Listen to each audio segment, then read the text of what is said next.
Oi, tudo bom? Eu sou a Inajara Soares e esse é o nosso programa Saúde e Longevidade, sempre às quartas-feiras às 20 horas aqui na nossa TV Costa Doce.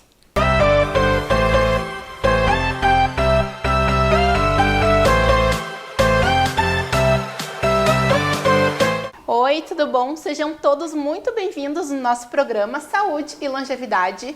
Hoje a minha convidada, direto de Caxias do Sul, Silvana Poltronieri Lammers. Silvana, seja muito bem-vinda. É um prazer te ter aqui no nosso programa, direto de Caxias do Sul para vocês. Um programa muito especial, com muito carinho, que a gente constrói junto com vocês aí de casa que vão nos acompanhando. Meus agradecimentos hoje ao Sindicato de Hospitais e Clínicas aqui de Porto Alegre, o Sindiospa, ao diretor da casa, o senhor Tibiriçá. Meu agradecimento e todo o meu carinho por nos ceder esse espaço hoje, aqui nessa tarde tão gostosa, para nos receber a nossa convidada, Silvana.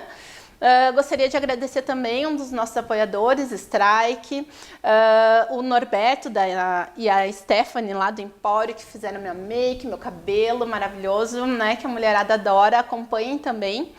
Então, dando continuidade à nossa convidada maravilhosa, qual é o nosso tema hoje? Aprendizagens e possibilidades frente ao envelhecimento nas demências, né? Eu vou falar um pouquinho sobre a Silvana, que ela tem um currículo memorável e eu tenho que compartilhar com vocês, tá? Ela é enfermeira, psicopedagoga, ela tem pós-graduação em tanatologia, formação em psicanálise também, atuação em LPIs, né, na cidade de Caxias do Sul desde 2003. Atualmente ela tem atendimento no consultório e gestão em LPI e vice-presidente da ABRAS RS, né, Associação Brasileira de Alzheimer, que a gente tem um tremendo orgulho por esse trabalho. Silvana, eu gostaria que tu nos falasse um pouquinho sobre essa parte da psicopedagogia, né, na parte da geriatria, como é que é para ti essa construção desse profissional que tu se tornou? Ina, primeiro eu quero agradecer muito pelo poder participar do teu programa. Obrigada. Né? Lá de Caxias a gente tem acompanhado o teu sucesso, obrigada, todas as pessoas amiga. que tu tem trazido que realmente estão somando muito ao conhecimento e ao aspecto geriátrico. Então, nessa trajetória, eu escolhi a psicopedagogia, né, após a formação da enfermagem, justamente por entender que muitas vezes a questão da aprendizagem, ela ficava abandonada nesse contexto geriátrico, né? Então, por algumas vezes os idosos iam para as instituições e a gente começava a observar que, não é possível, não tem possibilidade, a gente não consegue. Eu ouvi, inclusive, de profissionais da área da saúde, né, que traziam para mim isso assim, é difícil trabalhar com o idoso com Alzheimer ele não aprende, é muito complicado para integrar, e tudo isso realmente trouxe para mim essa possibilidade de pensar, e aí eu agreguei a psicopedagogia, que realmente faz esse processo de aprendizagem. Sim, e como é que é esse trabalho que tu consegue linkar a enfermagem, né, com os pacientes, né, principalmente a parte da geriatria ali, né, e a parte da demência deve ser bem desafiador também, né, que tem é muito amplo. Como é que é pra ti? Como é que tu consegue construir isso? Depois que eu fiz a formação, né, a faculdade de enfermagem, eu comecei então a buscar propriedades e estratégias que levassem então ao cuidado desse paciente de forma integral, olhando então essa questão biopsicossocial, a questão também da espiritualidade e trazendo também esse entendimento que esse idoso que está na instituição de longa permanência ou em domicílio, ele tem uma história.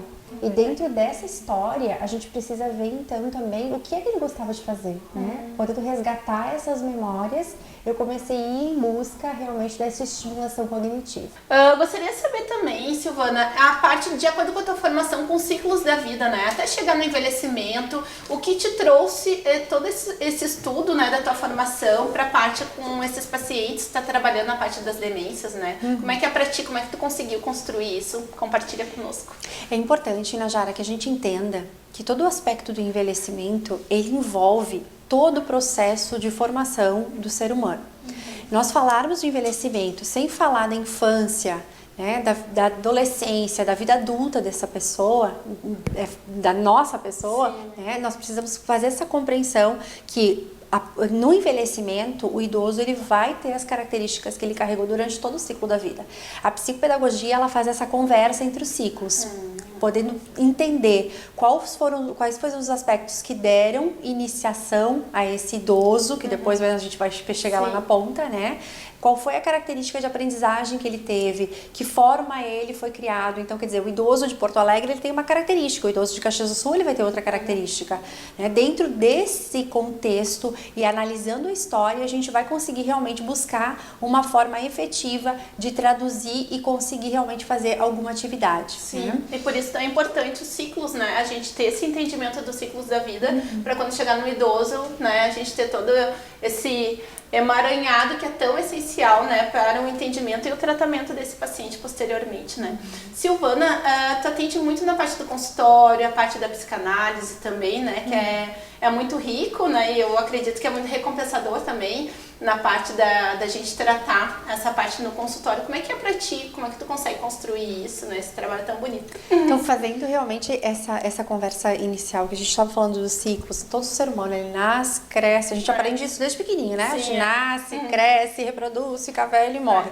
Isso tá tão caracterizado, tão aprendido pela criança, e a gente acaba esquecendo isso em algum momento da nossa vida adulta, né? A gente não quer mais morrer, a gente não quer se haver com a morte como parte integrante do ciclo vital, a gente não quer falar sobre envelhecimento. Então, quando a gente consegue fazer essa conversa, a gente realmente consegue entender por que é que eu fui buscar essa formação, né? A formação... Eu ia te perguntar, desculpa te interromper, mas a tua pós-graduação que tu colocou ali como em tanatologia, né, que é tão raro, até tu poderia falar um pouquinho, né, não deve ser um pós tão comum, como se diz, né, uma especialização, mas pensando que a gente lidar nesse ponto tão específico assim com as pessoas, da morte especificamente, né, é muito delicado. Eu gostaria que até tu falasse o porquê tu fez e como a tua especialização pode te ajudar posteriormente também. Então, a enfermagem fica um pouco deficiente quando a gente fala, então, em cuidados de pacientes em finitude. Sempre quando a gente falava em finitude, é como se tivesse uma obrigatoriedade de salvar aquela vida. E nem sempre a vida permanecer foi que, de fato, tu não fez alguma coisa, né? Então, dentro da instituição de longa permanência, eu trabalho em Inajara há 25 anos na instituição de longa permanência, então eu era muito menininha, eu já trabalhava na área de secretaria, não é tanto não. Na área de secretária, enfim, e observando isso, eu via que a parte mais complicada era realmente dar um olhar humanizado aos fatores de finitude que eram parte integrante daquele trabalho, né? Poder fazer um acolhimento daquela família, uma escuta do idoso durante os aspectos finais da doença, né? Isso tudo, então, fez com que eu me interessasse pela área de tanatologia. Pensar na tanatologia, assim, tu fez por quê, né? Ai, que mórbido, curioso, enfim. Realmente foi para que a gente pudesse fazer um acolhimento melhor daquelas famílias. A tanatologia, ela veio bem antes da psicopedagogia e isso acabou indo, elencando e abrindo, né, esse universo para que a gente pudesse ter, né, para que a equipe que eu hoje coordeno, nós pudéssemos ter esse olhar multidisciplinar, mas também um olhar para toda a formação de vida daquele sujeito, né? Então, quer dizer, quando a gente faz um jogo, por exemplo, na psicopedagogia, um jogo de estimulação, a gente não vai fazer um jogo por fazer, né? A gente vai fazer um jogo que tenha um enfoque de interesse para aquele idoso, né? Quando a gente vai trabalhar então com a bonecoterapia, como é que se faz? Como é que se faz isso, né? Como é que se apresenta essa boneca? A gente vai lá, compra uma boneca e dá na mão do idoso com Alzheimer? Não, a gente tem todo um trabalho para que realmente essa boneca seja efetiva como terapia àquele idoso. Então, é podendo ter realmente esse olhar e saber que aquele paciente, aquele idoso, aquele sujeito que tem um diagnóstico, que ele tem um CID, que ele está sendo avaliado por um médico, que está sendo acompanhado por uma enfermeira, existem possibilidades nessa estimulação. Então, foi com esse intuito que foi abrindo o leque. Sim, maravilhoso. Obrigada, Silvana. Aproveitando que tu deu a deixa agora, falando da boneca, tu poderia falar como é que a gente utiliza, demonstrando pro pessoal de casa, essa boneca específica, né, da bonecoterapia, como é que a gente pode lidar com os pacientes com demência. Essa boneca é uma boneca, assim, que eu gosto muito, uma amiga minha muito querida, uma amiga nossa. A nossa, maravilhosa, Michele Close, um abraço. Então, é ela Parceira aqui que da trabalha bastante com isso, né? Que faz essa boneca, é a empresa dela que faz. Eu gosto muito de trabalhar com ela e na clínica a gente já tem, né, uma, porque o paciente de Alzheimer, ele tem essa questão de poder fazer o acolhimento, né? A acolhida, de lembrar, de ter a memória do cuidado do filho, né? As memórias ficam, né? As primeiras, principalmente, por isso que é tão forte. Então, na própria agitação psicomotora, isso se mostra muito, assim, quando alguma família, algum familiar diz, Silvana, como é que eu faço a introdução da boneca? Bom, tu compra a boneca, tu entrega pra mim e a gente vai fazer esse trabalho de entrega, né? Vamos, de repente, deixar lá do ladinho e a gente vai vendo esse interesse. Pode ser qualquer boneca ou tem que ser alguma específica? Como é que é? Na verdade, assim, analisando a história daquele idoso, né? Pô, se ele tem uma agitação psicomotora, a boneca que a Michelle faz, ela tem recursos, né? Recursos terapêuticos. Vai mexer aqui, vai tirar do botão, vai fazer trança no cabelo, né? Abre a roupinha, né? Tudo com muita segurança, claro, que a gente também se preocupa com isso. Mas na agitação, isso aqui é bem importante, assim. Uma boneca com mais recursos para idosos agitados, ele tem uma ênfase maior, realmente no aspecto de terapia.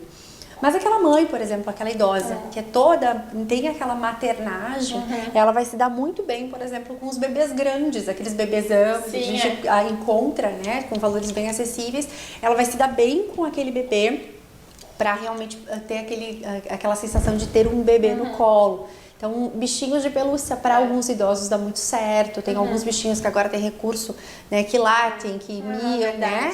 E algumas famílias dizem assim, angustiadas para mim, Silvana, a gente vai utilizar esse recurso, não é uma mentira, né? Não é uma mentira. A gente, na verdade, está usando uma estratégia de terapia para fazer realmente o acolhimento daquela angústia, né? E dar, então, um suporte emocional para aquela pessoa. Tá, e fora a boneca, né, da Michelle Close, maravilhosa, super recomendamos. Que outras técnicas tu utiliza? Tu comentaste os jogos.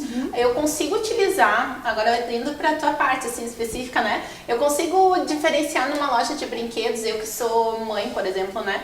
Eu vou numa loja de brinquedo e ter esse olhar pra usar com a minha mãe, com a avó, com a minha avó, né? Enfim, que já tem um problema cognitivo, eu consigo linkar, tem alguns específicos, assim, como é que tu trabalha essa parte pra gente estar compartilhando com o pessoal em casa? Bom, os jogos, eles têm que ser avaliados com que público está sendo trabalhado, né? No consultório, por exemplo, eu gosto muito de trabalhar a questão de oficina de memórias, né? Construção de memórias, né? De repente até sai livros lá com aqueles idosos, né? A construção de memórias, assim, o que gostava de brincadeiras de criança, o que fazia quando era criança, né? Quais os jogos que faziam, nomes de bicho, trabalhar com questão de letras, de cores, né? Uma outra coisa que eles gostam muito, assim, em âmbito de consultório que eu consigo trabalhar, se a gente vai então, né, pra prateleira da loja, chegar lá tem um monte de coisa, né? Bom, tem jogos... A gente não tem a Silvana pra nos ajudar, como é que a gente faz? Pode mandar e-mail que a gente ajuda. Então, eu trabalho muito assim, os jogos das pizzas, eeles gostam muito, né, de montagem de pizza, jogar aquela montagem de pizza, enfim, coisas que envolvam a questão da culinária. Um outro jogo que é muito bem trabalhado, assim, e quando eu comprei, eu fiquei na dúvida, né? Mas jogos de movimento, né? Tirar o osso vermelho, o osso branco e o cachorro pula quando sente. Esses jogos de movimento que envolvam cor, mas que realmente a gente tem, assim, esse entendimento, que não é um brincar por brincar, não é um jogar por jogar. Tem um porquê mas que a gente tá brincando. Exatamente. No paciente de Alzheimer, a gente está ali estimulando a questão da memória da cor, da memória da fala, né? Então, existe um fundamento nisso, um porquê nisso. Né? E também que não submeta o idoso a um constrangimento. Né? Então tem que ter um ambiente preparado na hora que ele também está pronto para isso, né?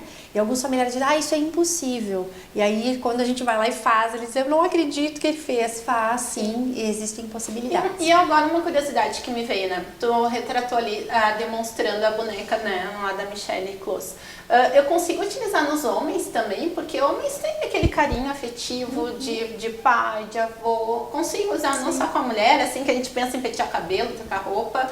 Eles têm essa aceitação, assim, tu que tem mais experiência, eles conseguem aceitar? Então, claro que sim, Najara. Para os homens, inclusive, tem bonecos meninos, né? Tem bonecos meninos que dá pra tá. É possível sim, embora no masculino seja um pouco mais desafiador, tá? Sim. Mas, normalmente, um no masculino a gente consegue com os bichinhos de pelúcia. Às vezes é um pouco mais possível, assim, né? Entendendo, eu acho que é bem importante para o teu público, né, Inajara, que isso não é uma infantilização do idoso. Isso é importante. Porque a gente tem polêmicas que envolvem essa questão, e a infantilização ela é vista com maus olhos entre nós profissionais que trabalhamos com o idoso, né? O que é importante nós colocarmos? Que esse idoso ele não vai ser infantilizado, ele vai ser estimulado, né? Através de estratégias que eles tenham a aceitação, né? Quer dizer, eu quando ficar idosa, se me der o negócio das princesas da Disney, não tem problema nenhum, eu tô de boa, vou adorar. A moranguinho. Eu acho que é isso que é importante, assim, a gente conseguir fazer essa avaliação dessa história desse sujeito. Né? Então, bom, ele era um agricultor, gostava de questões de pecuária, a gente vai voltar a questão da história dele. E aí que entra a questão do paciente individualizado, né? Individualizado, que no teu atendimento vai conseguir ter esse parâmetro e saber como vai trabalhar ele, né? Então, tudo isso são estímulos que vai ser muito positivo, né? Então, a gente não pode abandonar do amor, de investir nesse paciente só porque ele está com Alzheimer, digamos, ou outras demências, né? E deixar de estimular. Muito interessante essa parte, adorei. Espero que vocês também, eu fiquei encantada.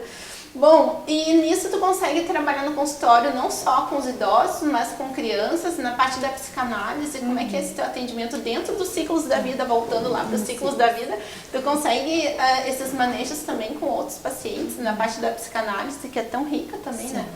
Então, Inajara, eu sou multi, mas sou também individual, né? Porque eu trabalho hoje psicopedagogia na infância, né? Normalmente voltada àquela criança que tem os avós em casa, que tem algumas questões até do próprio envelhecimento materno e paterno, né? Trabalho a questão das aprendizagens infantis, a questão da aprendizagem no adulto, tá? E com o idoso especificamente, eu trabalho a questão da estimulação cognitiva. A psicanálise é um outro momento profissional meu que eu trabalho mais com adultos, né? Justamente por quê? Porque eu acredito na saúde mental. Eu acredito que... tu sabe. Eu acredito que nós podendo estar e rever e elaborar e repetir questões nossas, nós vamos conseguir ter um envelhecimento saudável. Porque a gente fala muito do envelhecimento físico, do exercício físico, e isso é extremamente importante, né? Mas nós sabemos que existe um dado, e esse dado é que muitas pessoas vão ter doença de Alzheimer, né? E que se a gente, né, por algum motivo, né, for contemplado com essa triste notícia, que a gente possa de alguma maneira ter recurso familiar para que a gente tenha memórias familiares. Então isso é um pensamento que eu venho desenvolvendo e pensando também nesse sentido. E a gente sabe que a cada 3 minutos, né, uma pessoa é diagnosticada com Alzheimer, e que em 2050 esses números vão se multiplicar, né, Silvana? Tu como uma grande estudiosa, eu também no tema que eu amo, são assuntos muito importantes, e que bom que a gente tem profissionais tão bons, tão qualificados tanto quanto tu. E muito obrigada. Eu peço licença então para vocês na nossa entrevista, e eu vou chamar nossos colaboradores aqui e já voltamos. Super abraço.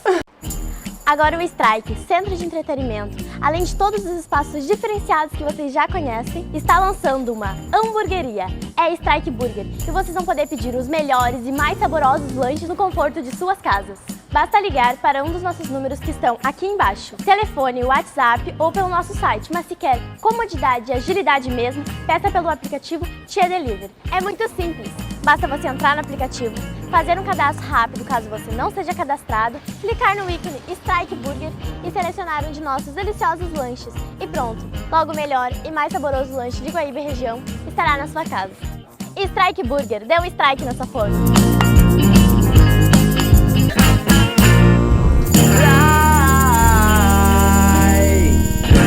Strike.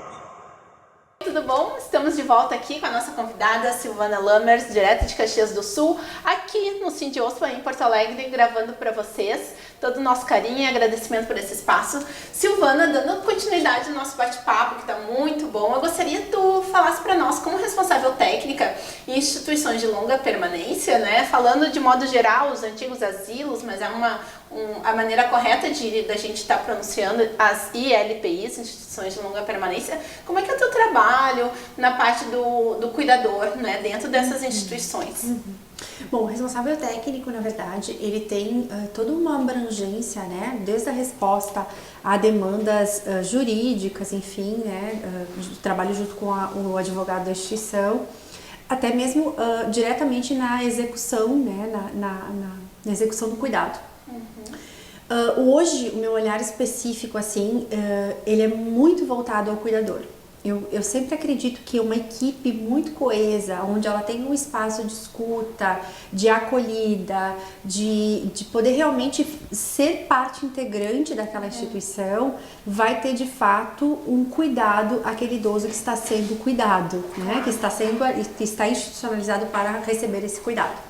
Então, nós temos trabalhado muito, né, nas equipes das casas que eu sou RT, essa questão de escutar o cuidador, ver quais são as suas demandas, de onde ele vem, qual é a formação específica, porque a gente sabe que muitos cuidadores não são, de fato, formados para o cuidado, né? Embora seja realmente um cuidado que a maioria das instituições de longa permanência tem hoje, nem sempre é regra.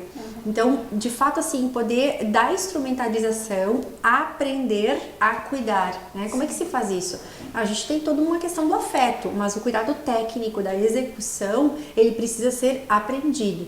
Então eu busco nas minhas equipes trabalhar um pouquinho com isso. E é um trabalho bem amplo, né? Porque é todo manejo com o cuidador, tem pacientes que usam sonda, usam fraldas, né? E muitas vezes eles acham que é uma maneira mais simples de cuidar, né, desse paciente, mas tem manejos e a parte técnica específica requer muito trabalho e atenção, né? Além de todo o amor e o carinho com eles, certeza. né? Então deve ser um trabalho bem amplo, né? E difícil de certa forma, né? Estar lidando com eles. E a psicanálise trouxe muito essa questão do olhar voltado àquele cuidador também como um sujeito externo à instituição, né? Porque, quer dizer, não é só um trabalho, existe também aquela história de entrou para a empresa, deixa as coisas pro lado de fora, isso de fato não existe, né? Ninguém pega os seus problemas, as suas dificuldades ou as suas alegrias, deixa de fora da porta para ir trabalhar com outro ser humano, né? Ele carrega isso também no contexto do trabalho, que a gente possa então trabalhar de alguma forma esse sentimento para que o cuidado seja realmente voltado à pessoa idosa. Por isso também é uma profissional tão completa, né? Que eu morro de carinho. Essa mulher. Não pode, vamos aguentar, amiga.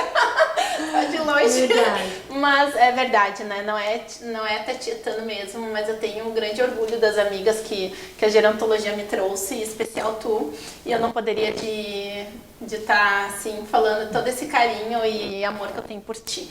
Né? Cortei o protocolo, era pra ser o final. Silvana, tentando voltar aqui, né?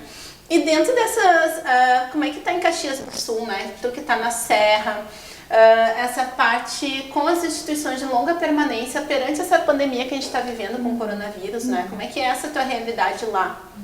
Bom, eu acho que bem no início, eu falei isso em outros momentos, em outras entrevistas que eu dei, mas bem no início eu entrei por uma zona que é a zona do medo, né? Que todos nós entramos, Sim. né? Bom, como é que vai ser agora? De que jeito isso vai acontecer? Será que a gente vai conseguir dar conta? E aos poucos a gente poder subir acima do medo, né? Sim. Claro que entra muito também a questão espiritual de cada um, né? Da espiritualidade de cada um.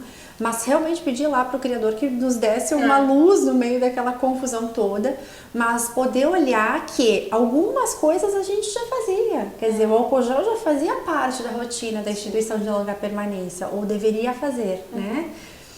Segundo a RDC 283, que é a lei maior nas instituições, algumas coisas já deveriam acontecer. O tapete sanitizante, o álcool gel na parede, a lavagem de mão do cuidador, a utilização correta da máscara, né, da luva, do propé. Algumas coisas já eram parte, né? Era realmente assim, passar pelo reforço e trazer outras estratégias para que o cuidador não levasse para dentro da instituição, então, o coronavírus. Em Caxias, houve um fechamento bem sério das instituições no que diz o quesito visitação. Então ninguém poderia visitar, né? Ninguém poderia entrar dentro da instituição a não ser os cuidadores diretos e os profissionais, enfermeiros, técnicos e fisioterapeuta ou médico para fazer assistência direta daquele idoso. Agora a gente começou a lançar mão de alguns artifícios, né? Assim, eu comecei a fazer parte da frente nacional também das ILPIs e a gente começou a pensar juntos com outras equipes de trabalho, né? Outros médicos, para construir junto realmente. E nesse olhar nós vimos assim, bom, a possibilidade de uma visita por agendamento, né? Numa sala específica onde o idoso que tem condição cognitiva pudesse entender a importância da máscara, do face shield para conseguir receber aquela visita, né? Então, claro que o rigor da visita, né, o rigor de não visitar, ele ainda é a nossa maior arma. Né? Isso é importante, assim, porque a gente discute alguns casos, às vezes, com pessoas aqui de Porto Alegre, e às vezes que o familiar tem dificuldade de fazer essa compreensão, né? Mas se a gente poder usar, então, a internet, a chamada de vídeo, para diminuir a ida nessa instituição, e se realmente for muita saudade, que não for possível controlar, a gente poder usar realmente para aqueles idosos que têm condição cognitiva de entender o que está acontecendo ali. Sim, é um desafio constante para vocês, né? Para todo mundo que está na linha de frente, principalmente para o familiar entender, né? Que está longe já do seu familiar, que já está numa instituição de longa permanência com esse desafio perante essa pandemia. Deve ser muito difícil realmente, né, tentar passar isso para eles e toda essa parte da compreensão, mas com certeza o pessoal lá de Caxias, né, tá bem assistido, né, da tua parte profissional e dentro desses grupos também, né, principalmente. Foram feitos testes, né, já acho que é importante frisar isso, foram feitos 870 testes, né, a Prefeitura de Caxias do Sul fez essa aplicação. E todos os testes eram negativos até o momento, né? Então todos os idosos realmente estão sendo protegidos, né? Mas claro que o positivo não seria também que não estava sendo, mas porque nós estamos vivendo esse momento, né? Então a gente tem que ir buscando estratégias para cada momento, sair da zona do medo, conseguir ir para a zona do pensar, né? Do agir, para poder sair dessa, poder enfrentar. Ai, que bom. Então tá, obrigada por esses pontos, né, esclarecer dentro das instituições de longa permanência, né, que a gente tem também as normativas dentro da SBGG, a Sociedade Brasileira de Geriatria e Gerontologia, né, que nos rege aqui as normativas. E é um desafio realmente, né, mas a gente tem profissionais tão maravilhosos, né, na linha de frente, assim como tu e outros, e as equipes multi, preservando, né, nossos idosos, né, com as pessoas que a gente ama, né, o acolhimento principalmente. Silvana, tu tem um trabalho tão lindo da ABRAS, né, Associação Brasileira de Alzheimer aqui, e eu gostaria que tu falasse para nós como é que é esse teu trabalho, que já vai mais de uma década, é isso? Em Caxias, eu tive uma querida amiga, um abração até para ela, para Fernanda. Ela me convidou há 12 anos atrás para que a gente realmente abrisse um grupo de apoio da Associação Brasileira de Alzheimer em Caxias. No início a gente entra, né, Inajara, para, vamos aprender, vamos ver como é que é. Mas durante esse processo, no 3º ano mais ou menos de ABRAS, quando a gente estava, será que a gente fica, será que não fica? Minha avó foi diagnosticada com Alzheimer. Quando tu sai do papel de auxiliar para ser auxiliada, tem uma diferença também, né? Quer dizer, tu estar integrando aquele lugar como uma profissional e tu integrar aquele lugar como uma profissional, mas quem está vivendo realmente aquilo na pele, traz ao grupo também esse entendimento de que tu sabe do que tu tá falando na pele, né? Não só no ouvir. Então a associação entrou nesse momento, assim, no momento que eu estava já formada em enfermagem, mas que eu estava iniciando esse processo com a minha avó. Então eu falo de um lugar de cuidadora também, não só de um lugar... Familiar cuidador, que familiar a gente fala cuidador, exatamente. De uma profissional cuidadora de familiar, né? Então eu tenho muito afeto pela ABRAS e esse ano foi um presente, né? Poder integrar a equipe de diretoria da regional aqui no Rio Grande do Sul, então, como vice-presidente. Mas o trabalho da ABRAS, ele abrange o cuidado do familiar, a escuta do familiar, a instrumentalização daquele familiar e poder também dividir e compartilhar sentimentos de dificuldade, de raiva, de tristeza, de alegria diante do processo demencial. Sim, e agora a Silvana ela está como vice-presidente, né, aqui da Regional Rio Grande do Sul, da Abrasa, à frente, junto com o Dr. Eduardo, nosso abraço, nosso carinho, a toda a diretoria, a qual eu faço parte com muito orgulho também. E Silvana, e lá em Caxias, daí tu ficou só com vice aqui na Regional, dando suporte para outras regionais que a gente tem, né? Então, como nós estamos reiniciando todo o trabalho do Rio Grande do Sul e está sendo reformulado, né? Dando crédito a toda a história, né, que é tão linda no Rio Grande do Sul, uma história de 20 anos de associação, mas também agora passando por essa questão de reformular, né, de rever algumas coisas que estavam sendo feitas para podermos fazer ainda melhor. Nesse processo, então, em Caxias, eu continuei como coordenadora, justamente para conseguir dar conta dessa história, mas nós temos hoje a Verônica Fielder, que é a nossa coordenadora do grupo de apoio informativo, um abração para a Verônica, uma querida, que topou esse desafio esse ano com a gente. Nós estamos com os grupos parados em função do coronavírus, mas daqui a pouquinho isso está voltando, então ela está à frente, e os grupos emocionais, então, ficaram comigo, tá? Inicialmente está nesse formato, mas logo também a gente vai ter mais novidades, e Caxias tem muito tempo de grupo de apoio. Eu digo, a gente errou muito, mas acertou muito mais. Então isso é o que realmente vale a pena, assim, a gente poder dar esse amparo e essa ajuda nesse momento. Eu gostaria que tu nos falasse também um pouquinho como a gente é aqui da regional, né, da diretoria aqui do Rio Grande do Sul, a parte dos grupos de apoio online, que foi um desafio para nós também, né? Queria que tu falasse um pouquinho.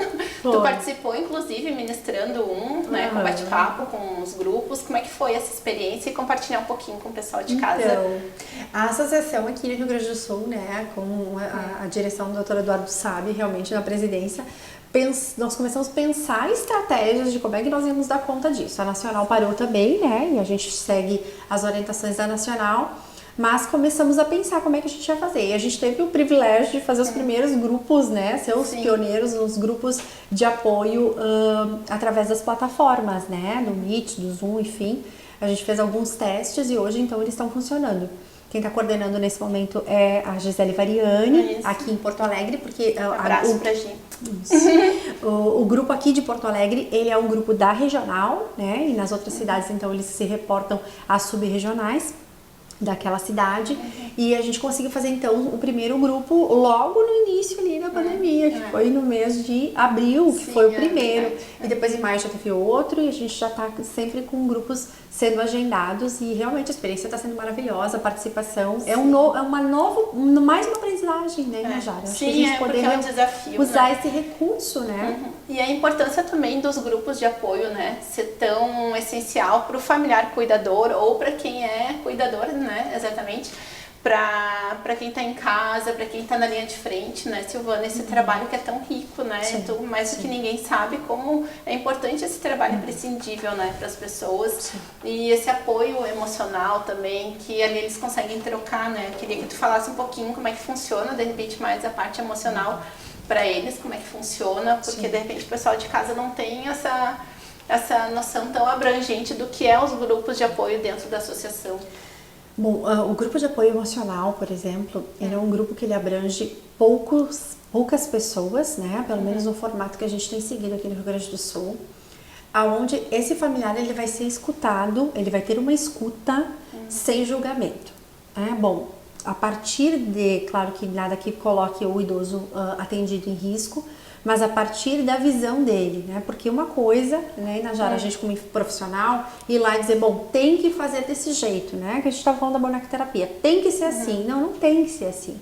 Em casa a gente está falando de uma perspectiva de ser o esposo, a esposa, o pai, a mãe, né? Quer dizer, é uma outra visão. Filhos, inclusive, eu já tive pacientes de doença de Alzheimer em fases, em processo muito pré-senil, onde os pais cuidavam dessa pessoa, né? Quer dizer, então tem toda essa inversão de papéis, e nesse grupo ele vai ser escutado e acolhido dentro dessa inversão. né? E aonde ele pode ser realmente assim, buscar lá subsídios para fazer esse atendimento, para fazer esse cuidado de fato desse familiar, com um afeto família. Eu acho que isso é muito importante, assim, né? Porque mais que uma medicação, é o cuidado que essa pessoa vai receber. Tão importante quanto, né? É verdade. Por isso que a gente é apaixonada, né, Silvana, realmente, por esse tema, né, dentro das demências, Alzheimer especificamente, né, que é a nossa área de estudo, de amor, de doação, né, nesse trabalho voluntário. E eu gostaria de te agradecer profundamente. Tá acabando, né? Tudo que é bom dura pouco. Mas te agradecer de ter vindo de Caxias, nos abrilhantar com a tua energia, com o teu conhecimento, né? E reforçando mais uma vez todo o meu amor, carinho, de amizade, de afeto que eu tenho, né, por ela, que é uma maravilhosa.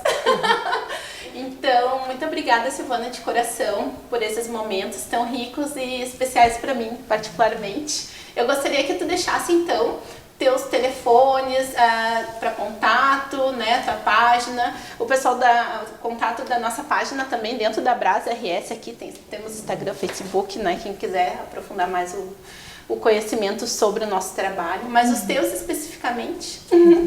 Então, eu trabalho como psicopedagoga psicanalista em consultório, né? O telefone é 054-98402-4022. É tão facilzinho que até a minha filha fala. Ai, querida. 98402-4022, né? Tá bom. E hoje eu atendo, então, no consultório lá em Caxias, em alguns dias específicos, né? E trabalho nas instituições, dando palestra e fazendo também realmente, não nesse momento, mas palestras online, mas podendo fazer realmente esse atendimento a esses pacientes. Claro, quem se interessar também, a gente vai estar colocando o Paulo, vou pedir o pessoal da produção, tá colocando aqui descrito aqui, o telefone para contato, Instagram, e-mail, né? Tem algum e-mail também, Silvana? silvanaplamers@gmail.com. Então tá, a gente vai estar colocando ali descrito e entre em contato, ela é uma pessoa maravilhosa, de um grande conhecimento, estudiosa na área da parte das demências e LPIs e tudo mais, maravilhosa. Silvana, muito obrigada. E vocês que nos acompanharam em casa, gratidão. Nos acompanhem sempre aqui na nossa TV Costa Doce, em todas as plataformas digitais. Semanalmente, né, o programa entra ao ar, sempre às quartas-feiras, às 20 horas. Mas a gente está sempre online, 24 horas, com você. Um beijo e muito obrigada.